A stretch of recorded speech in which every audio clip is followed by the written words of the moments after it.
All right, we've got our second segment set, which means we're ready for segment number 2. Not segment number 3, segment number 2. So Oregon comes in after the win at Iowa last week, who was ranked 20th by the playoff committee at number 8 in the rankings. They go ahead of BYU, who fell too far. I talked about that over on Wednesday's episode of Locked On College Football, but BYU was punished too much. The good news, Oregon was, I think, appropriately rewarded for winning at number 20. Now, here's the interesting thing. Iowa was number 20. They lose on a last-second field goal, and they only drop one spot. That's good. That's good, because what that means is the committee is giving the proper respect to the Big Ten that some people feel they give too heavily in favor of the SEC. Sometimes I agree. Sometimes I do not. I have the belief, as many of you do, these things tend to work themselves out when it all gets said and done. Like, from just a national standpoint, I do not want to see Texas and Oklahoma make the college football playoff unless they earn it. I think they should have to go 10-2. I don't want to see them in at 9-3. I wouldn't want to see Oregon in at 9-3. At 10-2, yeah, I would hope that they are in. So this week, I don't know that it matters who wins between Iowa and USC. Iowa's remaining schedule is Michigan State at home, who our old Pac-12 pal, RIP, Jonathan Smith, is not having a good go of it in East Lansing. And then they go to Nebraska, a game they could very easily lose. The Cornhuskers also have a backup quarterback, Dylan Raiola, unfortunately got hurt this year. So if the way to look at the Iowa USC game is which win would give Oregon more respect? And I think the answer, emphasis on I think, is Iowa beating USC. But I don't think that there is a huge difference. The reason is that if the committee was willing to look at that loss by Iowa to Oregon and say, we're going to move you one spot, USC comes in this week at 17, there's a real chance that they could still be ranked when they play Oregon next week if Iowa wins, and then that Hawkeyes win would hold up very well over time.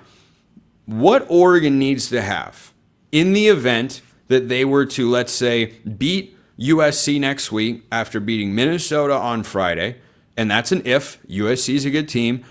But let's say they were to lose the last week of the year to Washington. In order for that to not be a game that eliminates the Ducks from the playoffs, at least one of Iowa and USC needs to be ranked. At least one.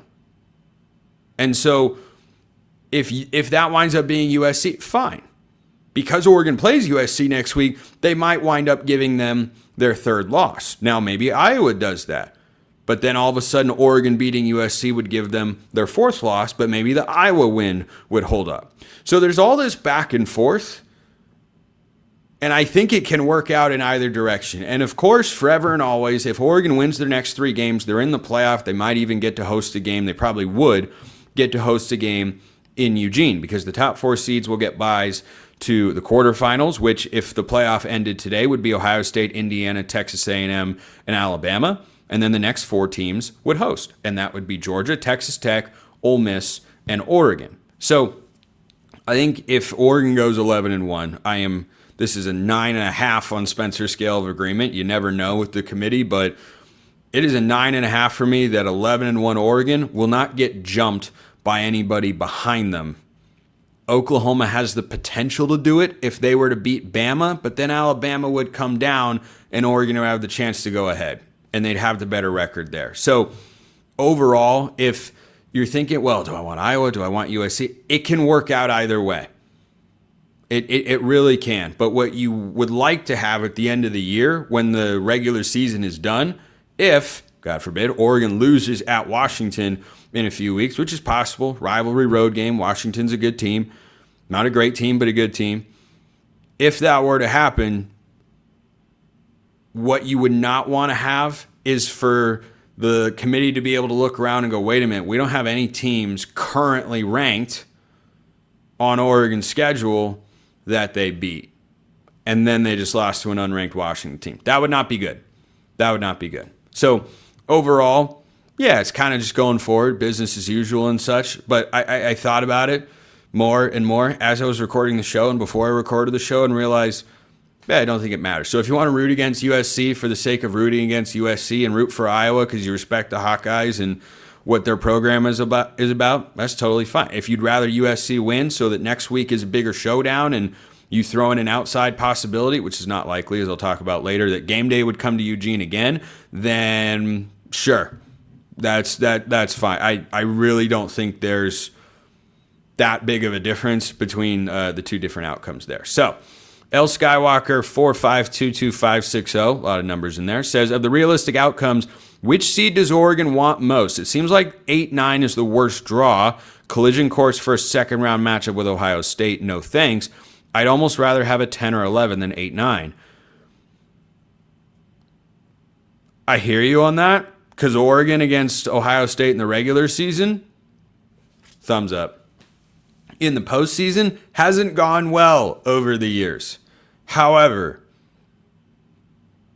I don't know that I'd ever, certainly the team, but if I'm just talking to the fans, which of course mostly who I'm talking to here, I don't know that I'd ever advocate for adopting the mindset of avoid this team. You're going to have to beat them eventually.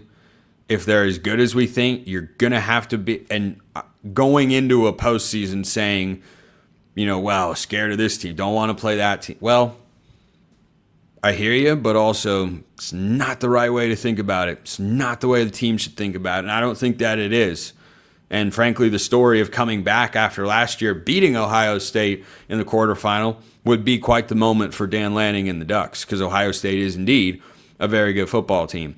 But the reason I would not rather have 10 or 11, I don't want to go on the road for the first playoff game.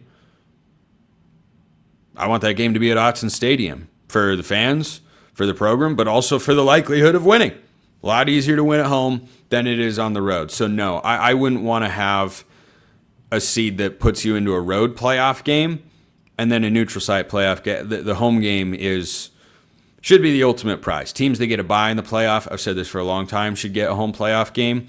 Joel Klatt agrees with me. Hopefully our two combined voices, which are obviously of equal weight, hopefully that can influence the committee somehow. But yeah, another one that you sent in. That said, it feels like the 5 seed would be the most ideal given what's left on our schedule and that of the teams ranked ahead of us. If we went out, could we get up to the 5 seed? Well, a couple of things would have to happen there. Texas Tech would have to lose at some point. Georgia could lose. It's not impossible because Ole Miss has got Florida this week. They'll win. Florida's terrible. But then they have the Egg Bowl, week of Thanksgiving, on the road. Mississippi State does not have a good record. They are not a great team, but they are not a pushover. They beat Arizona State earlier this year in Starkville. Jeff Lebby, coach, he can score points, and Ole Miss's defense has been suspect a time or two. Yeah, I think every team that's ranked ahead of Oregon right now has a losable game on the schedule. For Alabama, that is this week against Oklahoma. Technically, the Auburn game, the Iron Bowl at Auburn, maybe, but for Ole Miss, it is, and plus you could throw conference championship games in here as well if Oregon were to go 11-1, but as in games that other teams could lose that Oregon would not, because Ohio State and Indiana are not losing. Ohio State's got to play Michigan, who's been playing some pretty good football, but Ohio State's a better team. I think they'll finally get it done. But I've thought that before. You never know. So, yeah, Ole Miss could lose Mississippi State. Texas Tech could lose the Big 12 championship game. They will not lose a game in the regular season. Georgia could lose to Georgia Tech. They almost lost last year. Alabama could lose to Oklahoma. So, yeah, I think the 5 seed is entirely possible if Oregon were to go 11-1. This one came in as well. A Spencer challenge. If you get to change one bad ref call, one bad player mistake, and one bad play call for Oregon, what's the new outcome of the Iowa game? Ooh. So the ref call would be the missed hold on Tatum Tuioti on 4th and 3 on Iowa's go-ahead touchdown drive. That would make it 4th and 13. I think Oregon can give up 12 yards or fewer when Iowa has to throw the ball. One bad player mistake would definitely be a dual mistake. Dylan Thieneman, Aaron Flowers, again on that Iowa touchdown drive, 3rd and 5. Don't know what happened. Eyes got caught in the backfield. They turned a tight end loose for a 40-yard play down the field, or else Iowa punts. Oregon has a chance to run out the clock. And then the play call, the quarterback sweep with Dante Moore, it's not that it's a bad play. It's worked before, but the running backs were just carrying the load on that entire drive. And then all of a sudden you went 5 wide and tried to fool them with the illusion that you'd pass on a day where it's hard to throw and you were running it well. So I think that that gave Iowa a pretty good tip of the hand of what you were going to call in that spot. So if that happens, then Oregon wins by more than 2 and maybe 2 possessions. Maybe. But that was a unique one. I like that. I'm always down to relive games that were fun and exciting.